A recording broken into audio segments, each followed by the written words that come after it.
This video is about how to get your basic rectangular weaving loom warped and ready to start weaving. As you recall, a loom is just the frame that you put your weaving on, that you perform the task of weaving. So we've got looms like this that already have notches cut in the tips. And there's also just the way of taking a rectangle and wrapping your thread or your warp string from end to end without even having these notches. They're not totally important, but they do help. So if you are lucky enough to get a loom like this to start your weaving, what you need to do is get a piece of tape and write your name and code on the tape.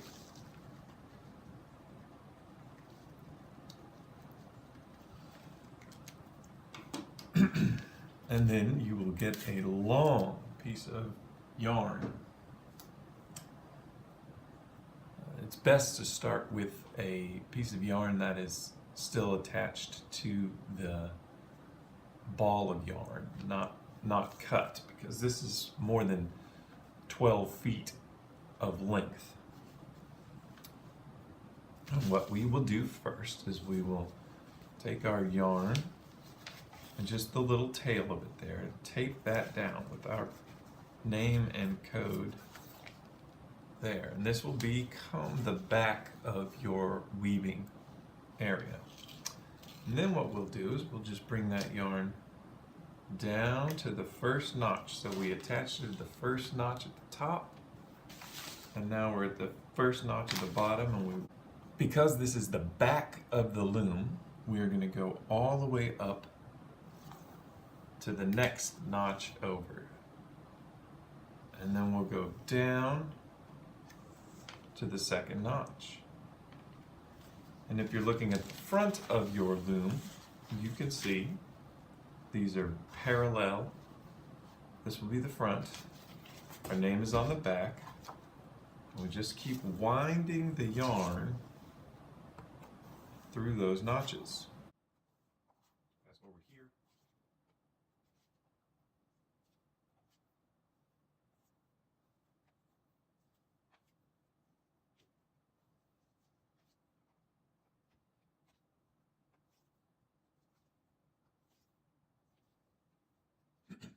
Now, as you are finishing warping your loom, you're going to come to the last notch, and you're going to bring that thread up. Let's check our work. This again would be the front of my loom, and that looks right. That looks right.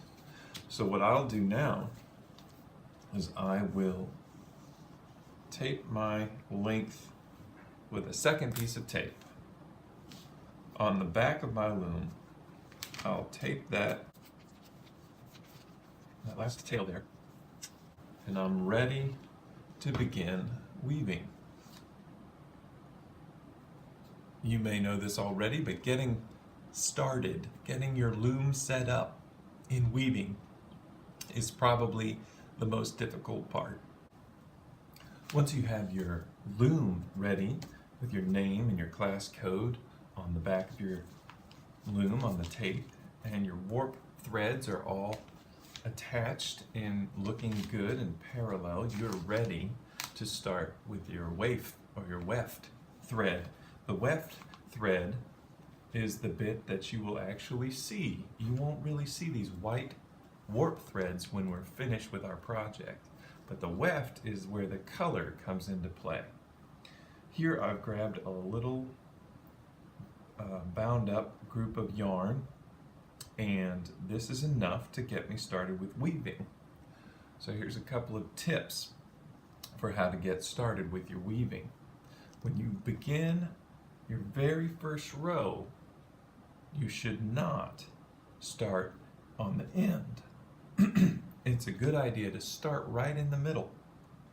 That way this little tail kind of will disappear when it's time to finish our project, when we tie off the loose ends at the end of the day. we can hide this last tail.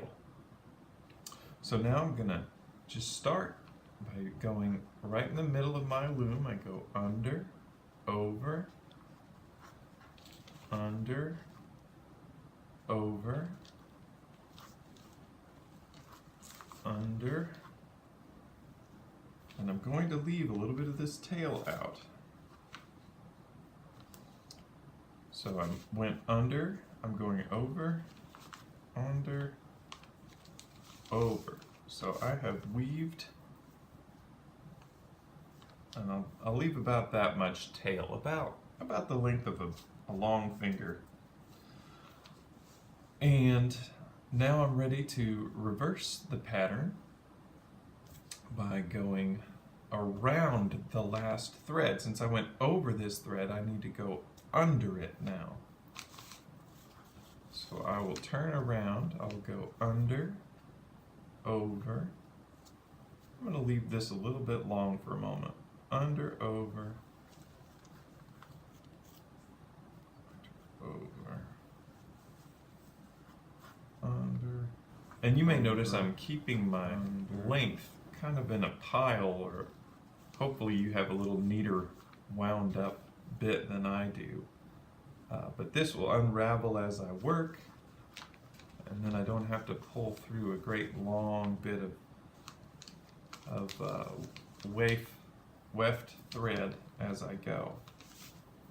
Now here is one row. Take a look at that and see if you can think about what the problem with that row is. What's not finished yet?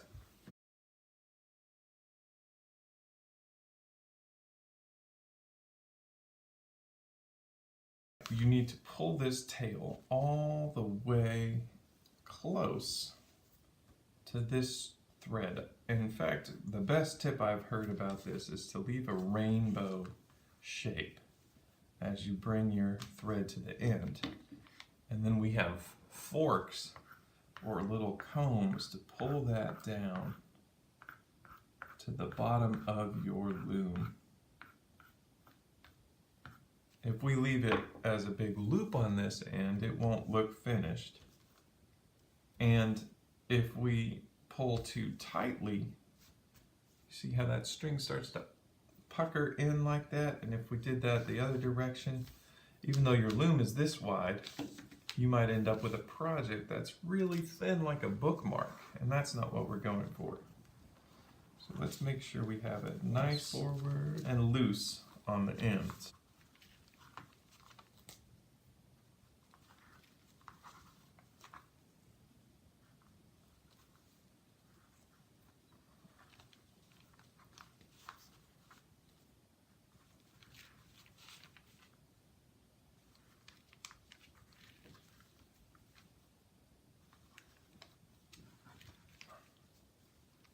When you get that little arch, then you're ready to pull it down gently with the fork so that you're nice and loose here.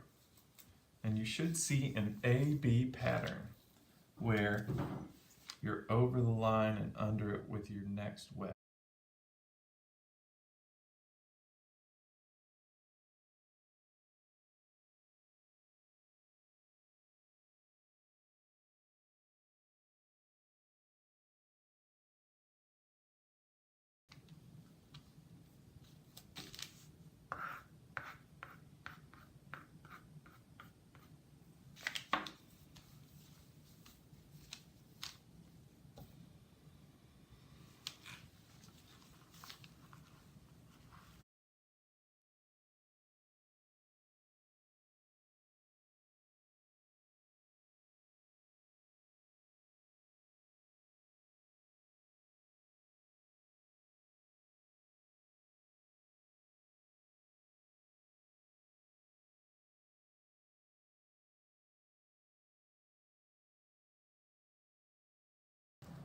I'll get you a nice big piece of cardboard, but what I found is just an old paintbrush that I can bend my loom and slide this under every warp thread. And now my strings are a little bit tighter. I'll just push that to the top of my work. And now it's going to be easier for me to get being if I'm very these careful threads. So not to pull I'm too sorry, I tight. forgot to tell you. So that this last thread is straight and not curving.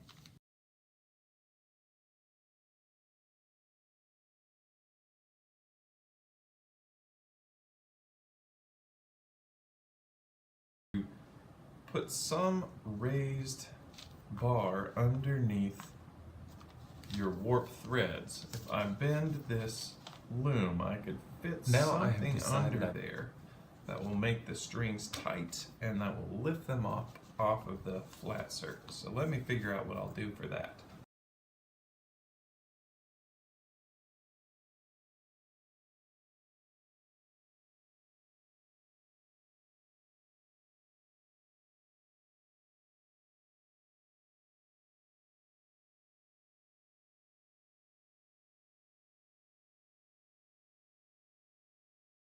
So I did cut this length off.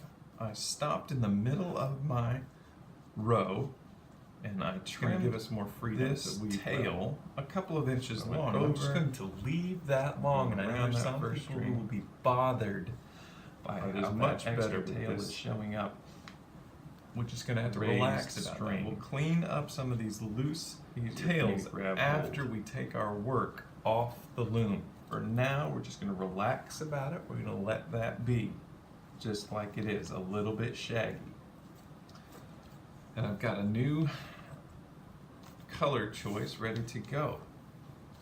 I am actually going to start, here I'm making my rainbow with my new color, repeating the work here. So this went over, under, over, under. My last row went over, under, I'm going over, to just under. So I'm going to cut this, repeat that string instead off, of alternate, and add a new where string. the string is I'll show you how over to do here, that. I'm going to be over. I stopped in the middle of my last row not on and the under edge. that. And this is I'm where going to do that again. after I finish making that last half of a row, Look this nice. is how we incorporate a I'm new gonna trim that string into our work so that nobody sees the transition besides the color. Take that out.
Two strings going under at the same time. Two strings going under